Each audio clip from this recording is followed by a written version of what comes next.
What's up, y'all? Isaiah aka Oso Tactical here with the follow-up to my last video. Well, this time we're going to talk about how competitions will get you killed. Let's get it.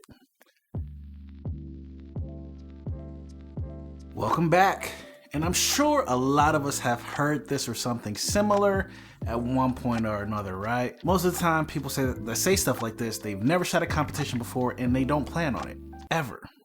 So let's take a look at 4 reasons why people don't start shooting matches, and then we'll talk about the one reason why you really shouldn't start shooting matches. And I'll even throw in a bonus at the end of the video for those of us out there already shooting matches. Let's get it. First up, training how you carry. If we were to imagine what someone pictures when they think competition shooter, it probably look a little something like this. Dad hat, all the PPE, a jersey with all the sponsors, a crazy looking, super expensive spec'd out gun, and a double belt rig with all the mags on it, right? With that in mind, it's easy to see how this can look overwhelming and how someone could say, I don't carry like that, why should I shoot or even train like that? I get it, but that's not exactly how it really is. Most people out there don't have that super expensive gun. A lot of shooters don't even have sponsors to even put on their shirts or jerseys. Being completely honest, there's a ton of people out there that compete with their EDC setups, which includes their appendix carry rigs and whatnot. In fact, in USPSA, which is generally where I compete, carry optics is one of the most popular and fastest growing divisions, and that literally means your EDC Glock 19 with an armor and a spare mag is more than enough for you to come out and get started. Even IDPA, which is a little bit more known for their stricter rules about how you can actually carry your gun, jumped on board recently and started allowing appendix carry. Second, it's expensive. Competitions are not cheap. You can easily spend close to $100 or more per match. You got your match fees, which are typically floating around $20 to $25 or more per match, 150 rounds of ammo or more per match. There's travel to and from the match. And if you're really serious about competition, then there's training, classes, range day, range memberships, private lessons, the belt, magazine, the gun, an extra gun, spare parts, so on and so on. This gets expensive fast. But being frankly honest, nothing about owning a gun is cheap, nor should it be, right? So while it's your right to own a gun in this country, it's also your duty as a responsible gun owner to put your money and time into becoming proficient with a gun. And that brings me to my next point, time. My homie Coach Raina pointed out that some people might not shoot because of time. Comp shooting can be extremely all-encompassing when it comes to your time. With all the responsibilities people already have, people may find that comp shooting cuts into their time with loved ones, with work, their existing hobbies, and being completely honest, I understand that a ton. Time is our most precious resource, and dividing something you don't have much of might feel stressful or feel close to impossible, but like I said a few seconds ago, it's your duty as a responsible gun owner to put your time and money into this. And let's be honest, people always make time for what they want to make time for. Up next, ego. Story time. The first time I ever shot any kind of match was a DAPS match at Elm Fork shooting range over in Dallas. I just so happened to be on the same squad as a USPSA Open Master. Now, I thought I was going fast and was making some great hits, but he did every single stage that I did in half the time.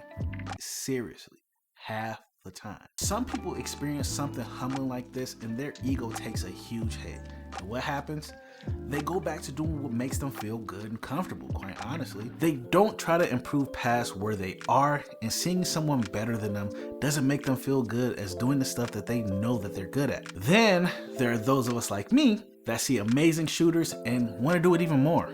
You get inspired by it, honestly. On the other side of the pride coin is low confidence. Some people get that little voice in the back of their head that tells them that they're not good enough to even try. And you don't have to be the greatest shooter to show up and have fun. Now, if you not feeling good about yourself means you don't have an understanding of gun safety, nor do you have a great understanding of how to manipulate your firearm, stay at home. That brings me to the one reason that you should not start shooting competitions whatsoever.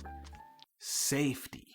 If you haven't mastered keeping your finger off the trigger, keeping your muzzle in a safe direction, or any of the universal firearm safety rules, do not show up at a match. Every competitive shooting organization has rules, and safety is at the core of all of them. They're put in place to protect you and everyone else at that match, and breaking those rules will typically get you disqualified and sent home early. Not to mention, who wants to be that person responsible for injuring themselves or someone else, or worse? Everyone there just wants to show up and have fun and leave with the same amount of holes that they came with. If you don't know, or you don't have safety down, or you have some unsafe habits that you still need to work through, don't show up at a match. That time and money is better spent working with an instructor who can help you get to the next level of safety and get you comfortable with your gun and firearms in general. All right, if you stuck around that long, I didn't forget about you. Here's that bonus for those of us already shooting matches. YouTuber I Run a Gun made this point and it really hit home with me. Shooting too many matches is a trap, and I can definitely see this one. Think about it. You're shooting for a few seconds and no more than a minute each stage, typically less than that,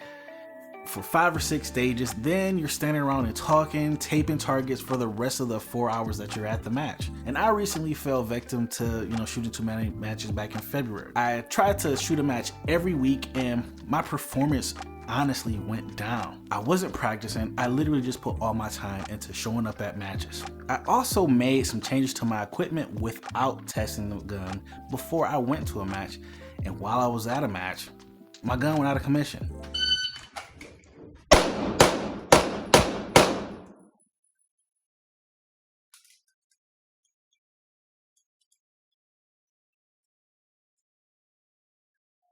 Lesson learned. Matches are not necessarily the place for practice. They're for putting the skills that you have practiced to the test. In fact, USPSA master shooter Jeff Whitaker recently told me that sometimes he prefers to practice over matches because he can run things over and over versus being one and done at a match.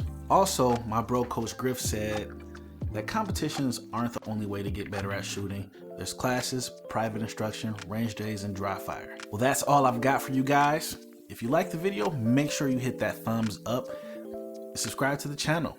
And if you're looking for a match in your area, don't forget to check out practicescore.com. If you can think of any other reasons why you should or shouldn't compete, go ahead and put them down in the comments. I'll see y'all next time.